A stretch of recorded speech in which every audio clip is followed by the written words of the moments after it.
જીવું છું રસીલા તારા મુખડાને જોઈ.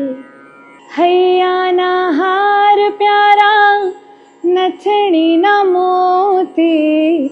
હું કિંજલ દવે એક લોક ગાયિકા છું અને આજે બુધાવીમાં BAPS હિન્દુ મંદિર ખાતે આવી ભગવાનના દર્શન કરીને એક અદ્ભુત મને એક કહેવાય ને કે હૃદયમાં જે આનંદની અને શાંતિની લાગણી મને જે અનુભવી એના વિશે કદાચ હું મારા શબ્દો ટૂંકા પડશે, કારણ કે એ જો અનુભવવું હોય તો સ્વયં તમારે અહીંયા આવવું પડે.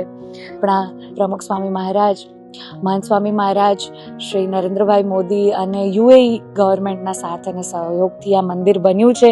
અદ્ભુત કોતરણીથી માંડીને અદ્ભુત વ્યવસ્થા, ભગવાનના દર્શન માટેનો લાહવો અદ્ભુત. હે આજ મારે ઓરડે રે આવ્યા વિનાશી અલબે, બાઈ મેં બોલાવ્યા રે સુંદર છોગાવાળો છે.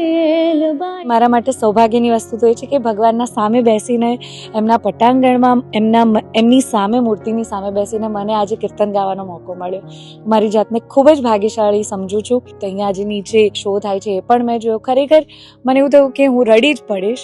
UAEના લીડર્સ અને મહંત સ્વામી મહારાજ જ્યારે એ ઈંટો મૂકીને જ્યારે એ પાયો સ્થાપતા હતા એ પળ ખરેખર મને ભાવુક કરી ગઈ.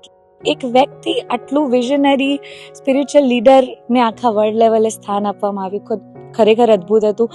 એક સત્પુરુષ જ્યારે કોઈ સંકલ્પ લે છે ને તો ભગવાન એને પૂરો કરવા માટે સ્વયં ધરતી પર આવે છે અને you can feel that in this show.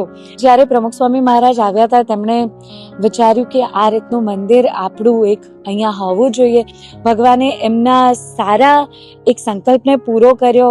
જે રીતે મંદિર બનાવ્યું છે, કહેવાય ને કે UAEમાં પહેલું આવ્યું મંદિર છે સનાતન હિન્દુ મંદિર, કે જ્યાં રામકૃષ્ણ ભગવાન, રાધે કૃષ્ણ ભગવાન, સ્વામિનારાયણ અને સાઉથ ઇન્ડિયામાંથી પણ ભગવાન તિરુપતિ બાલાજી અહીંયા બિરાજમાન છે.